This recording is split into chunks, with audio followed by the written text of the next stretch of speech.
En la colina alta, donde las bugambilias crecían disciplinadas y los guardias saludaban sin preguntar, había una casa en la que nadie gritaba. No porque no hubiera motivos, sino porque el silencio era la primera regla y la más sagrada. Desde afuera, la residencia de los Santillán parecía una maqueta impecable de éxito. Muros blancos sin una mancha, cristales que devolvían el cielo sin una nube, autos que respiraban brillo. Adentro, los pasos pesan, las puertas encajan como sellos, y las palabras se calculan como si pudieran causar incendios. Armando Santillán, 52 años, magnate de parques industriales, tenía el gesto entrenado de quien decide con cifras y con frialdad. Hay hombres que miran relojes. Él miraba a la gente como si fueran relojes que necesitan ajuste. En los almuerzos con inversionistas era puro acero bien afilado. En las entrevistas de beneficencia, seda sin arrugas.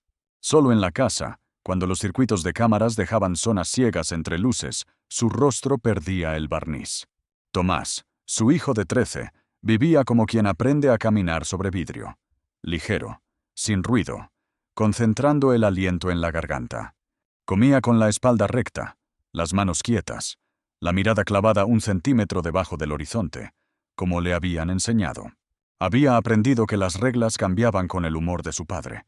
Por eso, más que memorizar, desenvolvía cada día con el pulso de quien desactiva un artefacto. El único que no obedecía al silencio era un perro de pelo oscuro y ojos ámbar, al que Tomás llamó Faro. Llegó a la casa como llegan las cosas que Armando no piensa 2 veces, por recomendación y apariencia. Retirado de búsqueda y rescate, entrenado para entrar donde otros no entran, Faro fue adoptado tras la muerte de Lucía, la madre de Tomás, cuando la prensa aún llenaba los huecos de la historia con fotografías de familia perfecta. Un perro valiente para un niño valiente, dijeron entonces. A Armando le gustó la frase porque quedaba bien al pie de un retrato. A Tomás, porque el perro lo miraba con una paciencia que no había conocido. Faro tenía el andar de los veteranos, un ritmo que parece cansado, y nunca lo es, el olfato en prisa, la calma de quien ya vio lo peor. Dormía al pie de la cama de Tomás, pero escuchaba cada bisagra, cada respiración rápida en los pasillos. No necesitaba órdenes para ponerse en medio, no necesitaba permiso para quedarse cerca.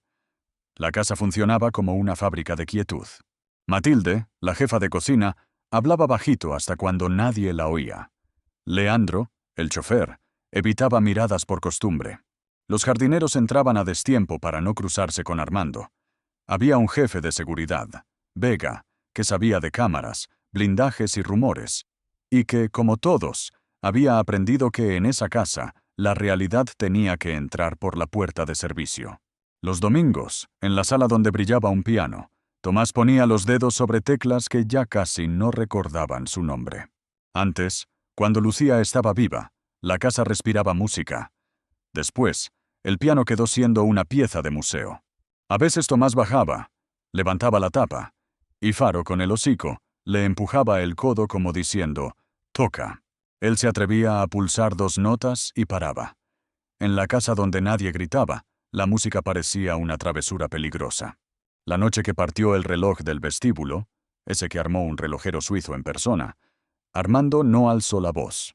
Solo miró el péndulo detenido y luego a Tomás, que había cruzado por ahí minutos antes. No hubo discusión. Solo la sentencia breve. Aprende. Tomás asintió con toda la obediencia que le cabía en el cuerpo, y Faro, tendido a 2 metros, abrió los ojos y no volvió a cerrarlos hasta la madrugada. Los vecinos de Lomas sabían que Armando era puntual con los donativos. Nadie sabía que, en esa casa, el silencio era un hilo tensado al límite. Nadie, excepto Faro, que no necesitaba palabras para leer lo que pasa cuando las puertas se cierran. Hay perros que aprenden trucos. Él había aprendido a reconocer la temperatura de las habitaciones, el temblor de manos que quieren esconderse, la respiración que quiere correr y no puede. Todo cambió una tarde sin viento, cuando la luz del pasillo se quemó y el eco de una hebilla golpeó la madera. Faro no ladró. Se levantó, como quien recuerda de pronto cuál es su trabajo en el mundo, y se puso exactamente en el espacio que separa a un niño del peligro. Nadie lo llamó. Nadie lo felicitó. A veces los actos que giran el rumbo de una vida son tan silenciosos como un perro que decide no moverse. Esa noche, Tomás se durmió con la mano hundida en el cuello de Faro. Matilde dejó una taza de leche tibia en la puerta y una mirada que dice: «Lo veo, pero no me preguntes». Armando pasó 2 veces por el corredor y la cámara del techo parpadeó. La casa siguió quieta por fuera. Por dentro algo se había fisurado. El silencio ya no era un pacto. Era un hilo a punto de romperse. Las mañanas en la casa comenzaban con una lista en la mesa. Horarios, clases, indicaciones. Armando escribía con una letra compacta donde las R's parecían grapas. 07 Bauer's desayuno. 08 Zero tutor. 10:30 lectura. 12 Celsius ejercicio. 14 Celsius comida. 16 Zero silencio. No había margen para el azar. Tomás cumplía. Faro añadía su propia agenda secreta. Patrullas cortas por el corredor, nariz en la rendija de la puerta del estudio, orejas que se movían al ritmo de cualquier cambio de aire. Matilde, que tenía el olfato curtido por años, notó lo que nadie decía. Puso fruta de más, como si el exceso fuera una forma de proteger. Le dejó a Tomás, en una servilleta, una sonrisa dibujada. Leandro miró al niño por el retrovisor cuando lo llevaba al conservatorio. Ese conservatorio, que había quedado reducido a 3 clases por videollamada, y deseó tener una frase que hiciera de escudo. Vega, en cambio, miraba pantallas, y en las pantallas todo se veía normal. Lucía había muerto 2 años atrás en una carretera de Jalisco donde la niebla baja sin pedir permiso. A Tomás le quedó la memoria fragmentada de una canción y la imagen de unas manos tibias que encendían la casa con risa. A Armando le quedó el mundo en orden, todavía, pero sin la pieza que lo ablandaba. No es que se volviera de piedra de un día a otro, es que eligió pulirse por dentro hasta no dejar bordes. Donde antes una palabra amarraba a otra con paciencia, ahora quedaba un algoritmo. Premio y castigo, precisión, control. Faro llegó en ese intervalo, traído por un adiestrador que habló de su carrera en terremotos y derrumbes. Tenía cicatrices pequeñas que no pedían historia y una obediencia que no se confundía con su misión. A Tomás lo olfateó una vez y apoyó la cabeza en su rodilla como si hubiera encontrado un olor conocido. A Armando le obedecía en lo básico, pero lo miraba como miden los perros a los que no les interesa quedar bien. El día del reloj, el ambiente cambió de densidad. La frase «aprende» se volvió un fantasma permanente. Tomás aprendió, pero no lo que esperaba su padre. Aprendió a leer señales, el chasquido de lengua que precedía a un basta, la pausa larga antes de «vamos a hablar», el brillo frío en los ojos de Armando cuando algo, cualquier cosa, no encajaba en su esquema. Aprendió a contar sus respiraciones, aprendió a medir las distancias, y empezó a escribir. En una libreta con tapas azules que guardaba bajo la tabla floja del closet, Tomás dejó el mapa de una casa que la mayoría nunca conocería de verdad. Los 2 segundos en que la puerta trasera queda medio abierta cuando Matilde saca la basura. El minuto de cambio entre el turno de los guardias. El punto ciego de la cámara del garaje por un reflejo del vidrio. El ruido que cubre cualquier otro ruido cuando se encienden los aspersores del jardín. A esa libreta la llamó el plan de nadie. Nadie porque no era un plan. No todavía. Era un inventario de posibilidades. Y porque, si alguien le preguntaba, diría, nadie. Faro participaba sin leer. Cuando Tomás pasaba el dedo por el mapa, el perro movía la oreja derecha y marcaba con la pata, sin tocar, las rutas silenciosas. El adiestramiento de rescate, hecho para encontrar vidas entre escombros, ahora servía para encontrar huecos en una casa dura. La tensión se apretó un lunes a las 11, cuando Armando convocó a Vega en el estudio. La puerta se cerró con ese sonido que quita el aire. Matilde, que pasaba con una bandeja, escuchó solo 4 palabras. «Retira a ese perro». Después, un silencio. Después, los pasos medidos de Vega y la mirada que no mira al salir. Matilde tragó saliva, dejó la bandeja y en el pasillo se encontró con Tomás. No dijo nada. Solo se paró a su altura y en un susurro que parecía un rezo, soltó. «Para esta casa sobran ojos Y faltan testigos. ¿Me oíste? Tomás asintió aunque no entendió todo. Entendió lo suficiente. Faro corría peligro. Por la tarde, el adiestrador de la primera vez volvió con una jaula plegable y un tono técnico que usaba para no sentir. Es por seguridad, joven Tomás. Los protocolos indican. Tomás ya no oía palabras. Oía la hebilla metálica de la jaula y el golpe seco de su propio corazón. Armando observaba desde el vestíbulo con los brazos cruzados, como quien supervisa un traslado de maquinaria. Faro no se movió. Permaneció a la izquierda de Tomás, esa lateralidad que la costumbre vuelve alianza. Miró la jaula, miró a Tomás, miró a Armando. No mostró los dientes, no gruñó. Solo clavó las patas en el mármol como anclas. El adiestrador dio un paso, luego otro, y entonces sucedió lo pequeño que cambia lo grande. Se fue la luz. Fue un bajón de un segundo, un parpadeo. Suficiente. El sistema de seguridad reinició, las cámaras quedaron en gris, las puertas inteligentes en modo manual. Vega juró en voz baja y salió a la caseta. Matilde dejó caer a propósito una charola de cubiertos, ruido de máscara contra escenario. Leandro avisó que revisaría la planta eléctrica. Armando caminó hacia la escalera para dar órdenes. Ese minuto valía oro. Tomás no supo que sus piernas podían moverse tan rápido sin correr. Como si el mapa secreto se hubiera pegado a sus músculos, tomó la correa de Faro, cruzó la cocina, el patio de servicio, el túnel de lavandería que olía a jabón, y llegó a la puerta trasera justo cuando la alarma reiniciaba con un pitido lento. La puerta cedió como cede algo que, en realidad, quiere que te vayas. Afuera, el aire tenía un sabor distinto, como más ancho. Si sales, no vuelves, dijo una voz dentro de Tomás, que no era suya ni era de nadie. Quizá la voz de cualquier niño al que le muestran la frontera. Se quedó quieto una décima de segundo. Faro empujó con el hombro, apenas, y el contacto lo empujó a él como lo empuja el mar cuando defiendes un castillo de arena. Salieron. No corrieron hacia la avenida. Bajaron por la rampa de carga, el seto que nadie riega, el hueco entre dos bardas donde una enredadera esconde un boquete viejo. Tomás se raspó la rodilla y no lo sintió. Faro pasó como pasan las cosas que nacieron para cruzar estrechos. Al otro lado, la calle olía a pan. Tomás no supo qué hacer con ese olor. Las cosas normales, fuera de la casa, dolían por bonitas. Dobló hacia la clínica veterinaria de la esquina, no por estrategia, sino porque ahí, los sábados, veía niños que salían con jaulas y dibujos de huesos, y ese lugar, con su puerta de vidrio y su lámpara verde, le parecía una voz humana. La doctora de guardia, Valeria Ibáñez, reconoció a Faro antes que al niño. La mirada del perro, esa mezcla de alerta y lealtad, no deja dudas en quién conoce ese mundo. Valeria bajó la vista a Tomás y formuló la pregunta más difícil en una sola palabra. ¿Pasó? Tomás no asintió. No negó. Solo apretó la correa como si apretara el borde del mundo.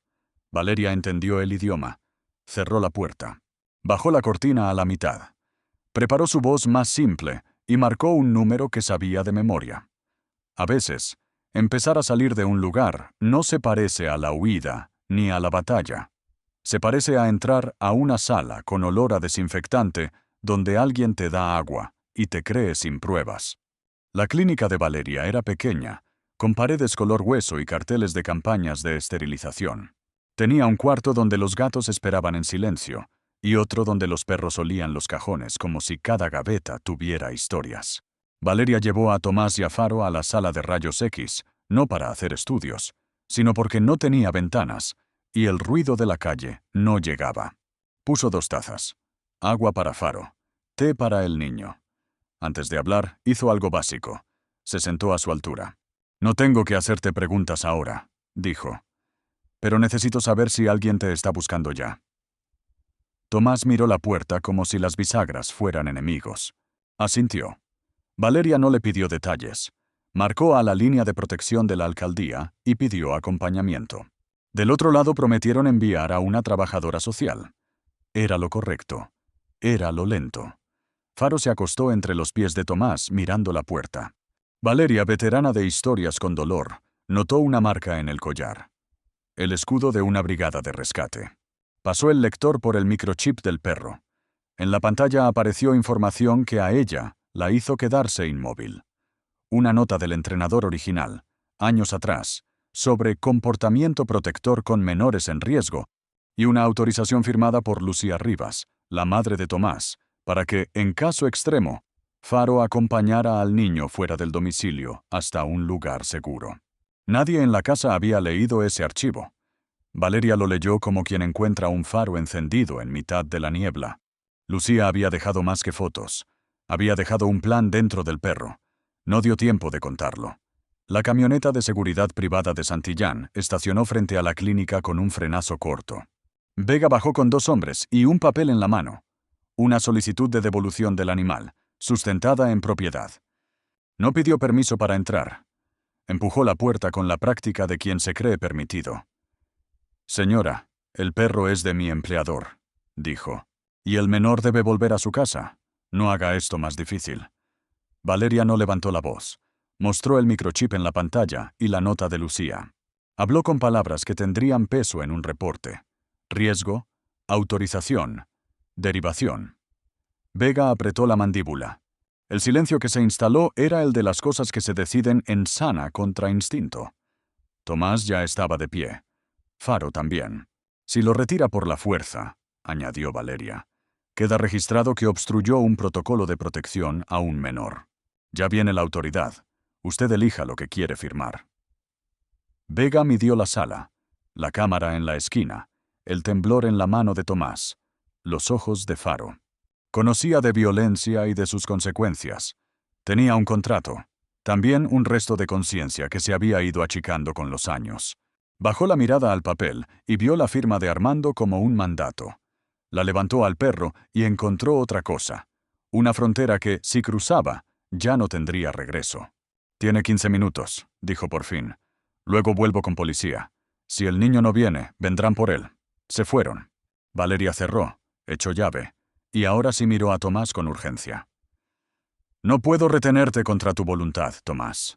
Puedo acompañarte a una estación de policía o a un hospital. Puedo llamar a alguien que te proteja. Pero necesito que decidas una hora, no un mañana». Tomás no sabía decidir. Había pasado años obedeciendo. Miró a Faro. El perro lo había llevado hasta ahí sin palabras. El niño, que no era tonto, entendió lo que el perro sabía. Quedarse quieto ya era una decisión. Respiró. Y dijo: «No quiero volver». Valeria sintió la gravedad de ese enunciado entrarle a los huesos. Marcó de nuevo. Esta vez a una amiga, Nidia Salgado, trabajadora social con la que había coincidido en rescates. «Ya», dijo Nidia. «Voy ya». Antes de colgar, Valeria explicó lo del microchip, el papel de Lucía. Nidia respondió con 2 palabras. «Es oro». Los 15 minutos no duraron. A los 9, Armando llegó en persona. No acostumbraba a ir. Ese día fue. Bajó del coche con su traje de guerra civil. Corbata oscura, reloj que marcaba exactitudes, ojos de acero. Entró como quien entra a su casa.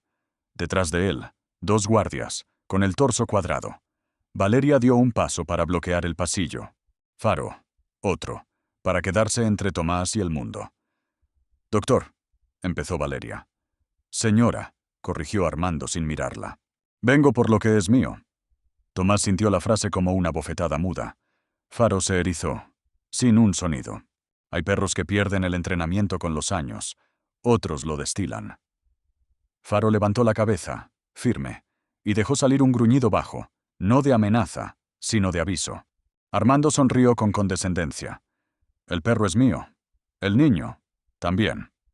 Nadie supo de dónde le salió a Valeria la voz. Le salió una voz ancha. «El niño no es un objeto. Y el perro tiene autorización para protegerlo. Está escrita por la madre». Ya lo vio. Armando extendió la mano al collar. Faro hizo algo que en sus años de servicio había practicado 100 veces. Ajustar la distancia. No mordió. No retrocedió. Se interpuso. A veces defender no es tumbar, es no permitir. Armando, por primera vez en mucho tiempo, se detuvo. No porque el perro le diera miedo, sino porque tuvo la intuición, extraña en él, de que un paso más lo dejaría expuesto ante una cámara, ante un reporte, ante un espejo. Entró Nidia como se entra a las urgencias, sin pedir perdón. Mostró una credencial y un oficio digital. En este momento, dijo, el menor Tomás Santillán queda bajo protección provisional del DIF. Hasta que un juez decida, no puede llevárselo. Usted puede acompañarnos y hacer su declaración. Armando miró el reloj como si pudiera retroceder el minuto. No retrocedió. Miró a Tomás con una dureza que ya no se parecía al control, se parecía a la derrota. Y sin embargo, su voz salió impecable. Nos vemos con un juez. En las películas, cuando alguien suelta una frase así, suena a amenaza. En la sala pequeña de la clínica, sonó a trámite. Armando se fue con Vega, y el aire quedó con olor a ozono, ese que dejan los rayos. Nidia tomó a Tomás del hombro con una gentileza que no necesita entrenamiento. Valeria recogió la libreta azul que asomaba de la mochila. Salieron por la puerta trasera, no como fugitivos, sino como quienes toman una ruta secundaria para que el corazón no se rompa tanto. Faro subió a la camioneta con un brinco suave, acostumbrado a ocupar el piso, no los asientos. El semáforo de la esquina cambió de rojo a verde como si, por una vez, el mundo acompañara. El edificio donde funcionan los juzgados de familia no tiene la solemnidad del mármol. Tiene pasillos largos, bancos de madera que crujen y una máquina de café que no calienta suficiente. Nidia lo conocía de memoria. Tomás, no. Sentado con la espalda contra la pared, Faro enroscado a sus pies, el niño sintió que el silencio de su casa se había cambiado por otro, más ruidoso. Voces, teléfonos, papeles. Valeria esperó con ellos, porque hay esperas que no se delegan. En la audiencia de medidas provisionales, la jueza Camila Pineda escuchó primero a Nidia, que habló sin adornos. No describió golpes ni mostró fotos. Describió riesgos, ausencias, reglas que asfixian. Habló del microchip de Faro y de la nota de Lucía. Presentó un informe médico previo, hecho por el pediatra de Tomás meses atrás, con una observación que nadie había atendido. Signos de estrés crónico. Matilde, que había sido localizada por Valeria, llegó con un papel doblado en 4. Una constancia que Lucía firmó en su consultorio meses antes de morir, dejando por escrito su deseo de que Faro se quedara siempre con Tomás. Si alguna vez me falta, dice la letra redonda, Faro es su guardián. Armando, impecable, habló de cuidado, de escuelas privadas, de seguridad. Usó frases que los ricos usan cuando quieren parecer razonables. Estoy dispuesto a. Haré lo que sea necesario. Negó maltrato con la seguridad de quien ha confundido control con amor tanto tiempo que ya no distingue. Su abogado objetó el peso legal de una nota en un microchip. Sonó convincente. Casi lo era. Entonces, pasó lo que nadie esperaba. El entrenamiento de Faro encontró la forma de participar. Valeria, con permiso de la jueza, activó un pequeño dispositivo en el collar del perro. Una cámara de servicio que, por protocolo, algunas brigadas usaban para registrar búsquedas. Lucía, previsora, la había instalado cuando adoptaron a Faro. Nadie en la casa lo advirtió porque parecía un aro más del collar.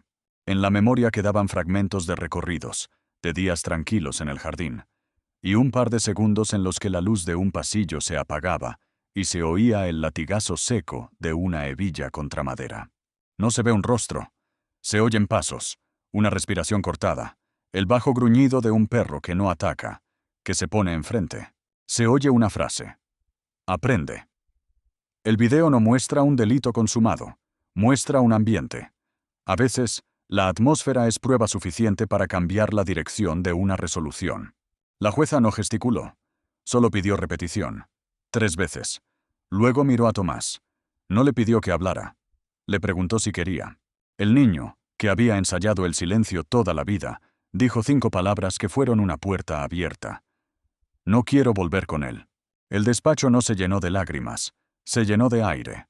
La jueza dictó lo que, para muchos, sería un golpe. Para Tomás, la primera rendija de luz. Custodia provisional fuera del domicilio, visitas supervisadas en centro especializado, evaluación psicológica para ambos, y reconocimiento de Faro como acompañante terapéutico del menor durante el proceso. No era un final, era un puente. Armando apretó la mandíbula, pero no rompió las formas. Salió del juzgado con Vega sin un gesto. En el ascensor solo, dijo al vidrio: «Esto no se queda así». Era cierto. Las cosas como esa nunca se quedan así. A veces, empeoran antes de mejorar. A veces, la resistencia del mundo viejo se organiza para dar la pelea. En la calle, los reporteros olieron la historia. Valeria se los quitó de encima con la firmeza de quien sabe que un micrófono puede ser otro tipo de jaula. Nidia subió a Tomás y a Faro a una camioneta blanca sin logotipos. El trayecto hasta la casa de acogida de tránsito fue corto y largo a la vez. Tomás miró por la ventana una ciudad que parecía nueva. Faro miró el tablero. Nidia miró el retrovisor como si vigilara tormentas. La casa de tránsito olía a sopas y a crayolas. No era perfecta. La perfección en estos temas no existe. Era, sin embargo, humana. Allí, Tomás descubrió que una cama normal, sin sábanas que crujen como papel de calcar, puede ser un lujo más grande que un automóvil. Descubrió que hay adultos que hablan bajito no por miedo, sino por ternura. Descubrió que su nombre, dicho con respeto, cabe en la boca de gente que no conoce. Esa noche, bajo un foco cálido, Valeria contó la otra parte de la historia. Cómo Lucía había llevado a Faro a la brigada, cómo insistió en aprender comandos, cómo dejó, escondido en el doble fondo de una caja de música, el papel que Matilde conservó. Tomás escuchó como quien recibe una herencia que no pesa, una herencia hecha de previsión, de amor práctico. Entendió que su madre había tejido, con hilos invisibles, una red que ahora lo sostenía. No lo salvó de todo. Le dio un comienzo. Al día siguiente, cuando Nidia llegó con una medalla de chapa para el collar de Faro, una simple placa con el teléfono de la institución y la palabra acompañante, Tomás la sostuvo entre los dedos y pensó en la colina, en el piano con polvo, en el reloj roto. Pensó en la frase que había gobernado su vida: «Aprende». Y comprendió que estaba empezando a aprender otra cosa. A veces, la lección es desaprender el miedo. El hogar temporal donde ubicaron a Tomás no tenía portones automáticos ni guardias, pero tenía una mañana, de esas que empiezan con olor a pan y con ruido de vasos sin prisa. La señora Mercedes, que coordinaba el lugar, era todo codos de harina y ojos que ríen. Le habló a Tomás como se habla a los huéspedes y a Faro como se habla a los colegas. «Aquí duermen en la misma habitación», informó. «El perro es parte del caso, así que es parte de la casa». Las primeras 24 horas tuvieron el vértigo de los cambios grandes. Llegó un psicólogo, Mauro, que no preguntó «¿Qué te hicieron?», sino «¿Cómo te sientes ahora?». Valeria pasó a dejar una bolsa con croquetas, las que Faro toleraba sin que le doliera el estómago, y un cuaderno nuevo. Nidia llevó ropa cómoda y un par de tenis que no apretaban. Matilde envió, envuelta en un paño, la partitura favorita de Lucía. Leandro, que nunca se atrevía a escribir, mandó un mensaje por voz que decía: «Estamos». Ese «estamos» era más que compañía. Era la prueba de que, incluso entre los que callaron por años, hay lealtades que se afinan cuando alguien rompe el hechizo. Tomás probó algo que no creía suyo: el hambre. Comió huevos con jitomate, probó pan con mantequilla, bebió chocolate espeso.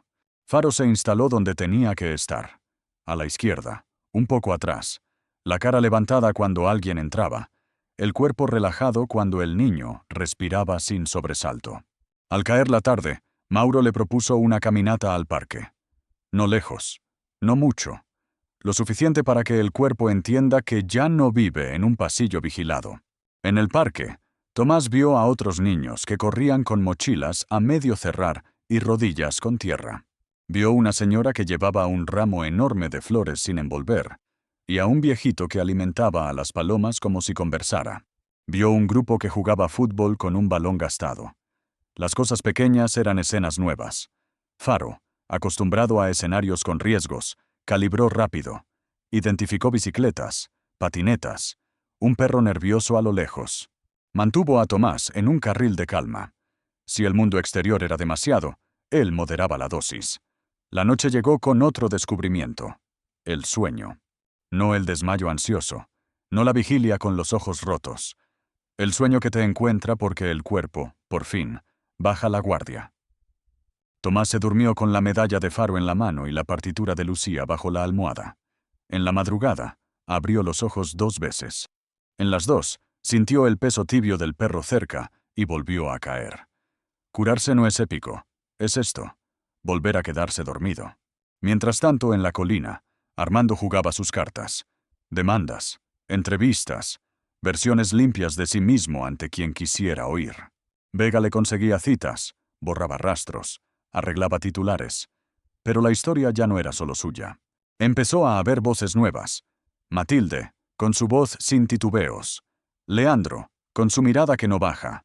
Una profesora que, desde una pantalla, contó que Tomás apagaba el micrófono cuando oía pasos. Un médico que escribió en un correo que el cuerpo de un niño dice más que el discurso de un adulto. No era un linchamiento. Era el aire entrando por ventanas que habían estado siempre cerradas. La siguiente audiencia trajo un giro discreto y definitivo. Nidia había encontrado entre los papeles del archivo civil un documento de Lucía.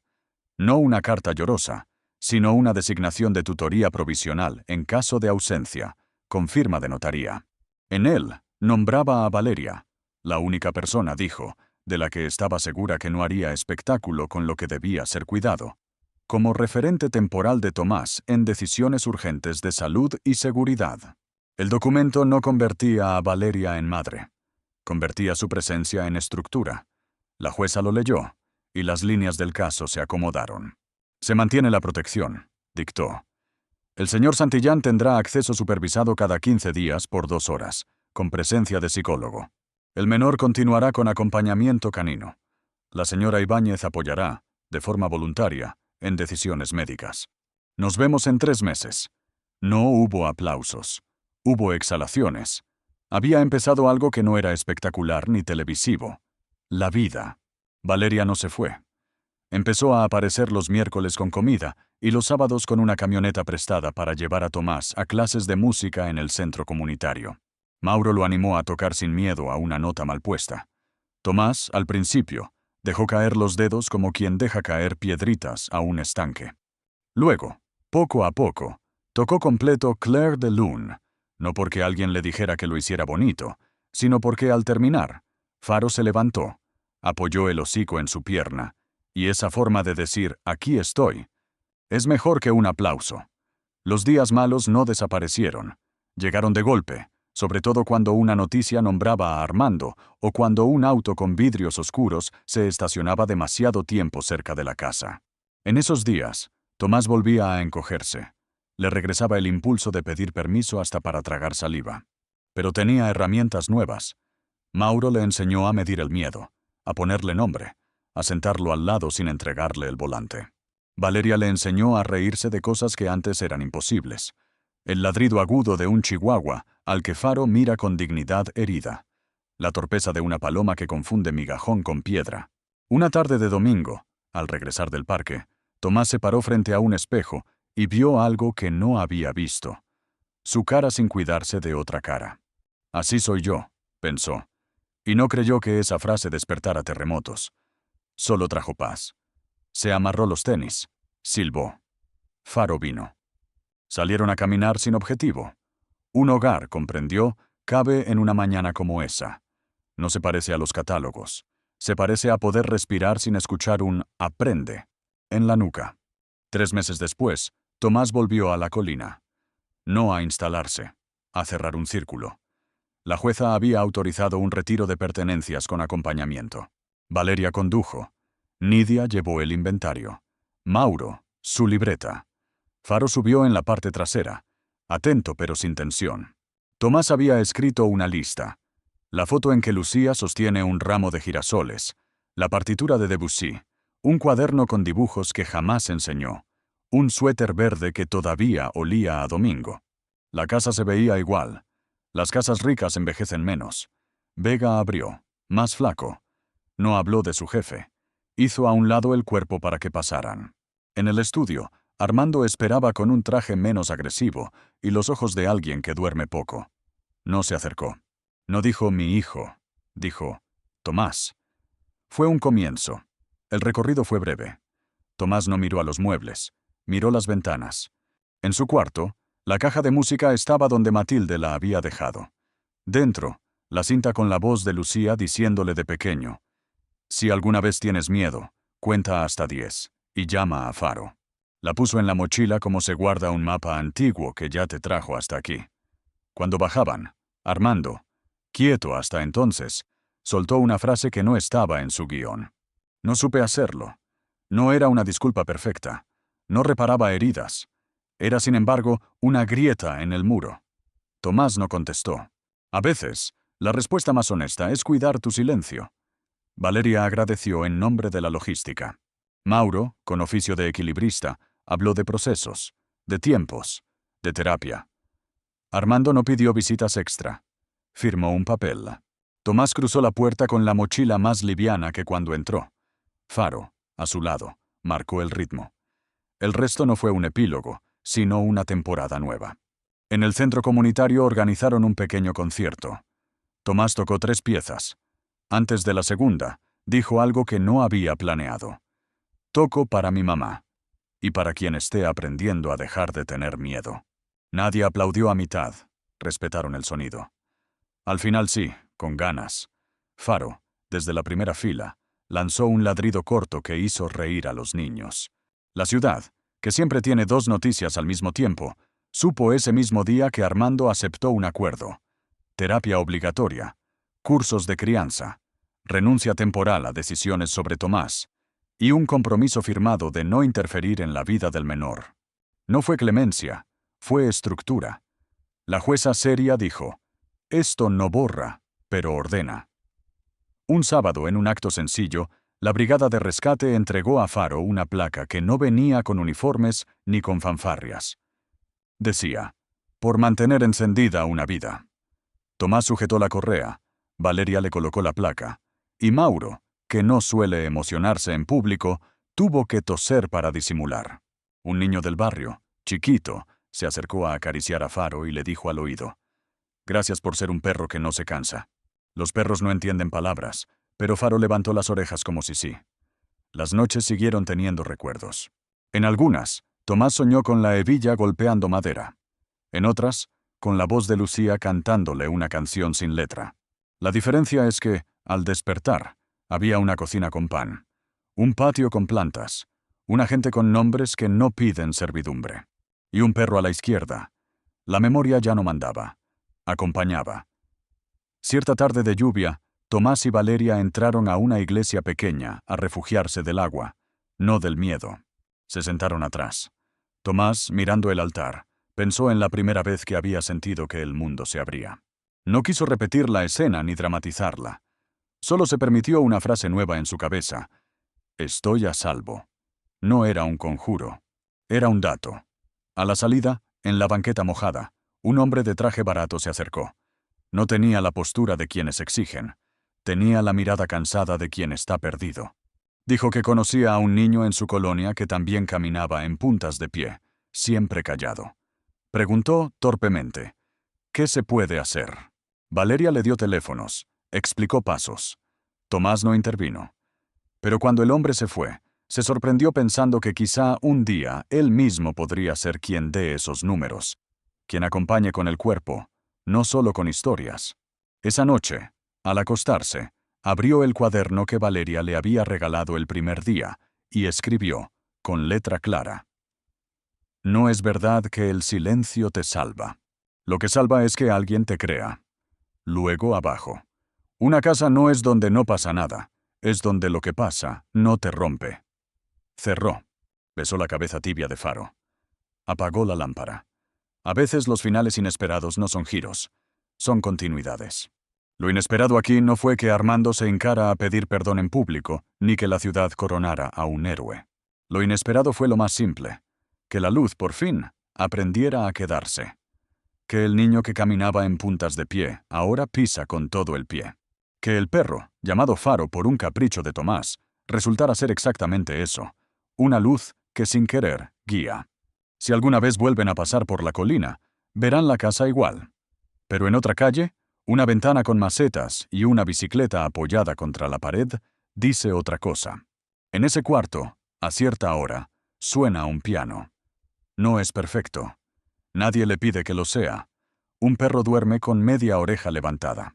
Y un niño, ya menos niño, sonríe sin pedir permiso, porque entendió que hay silencios que atan, y otros, los buenos, en los que un corazón descansa.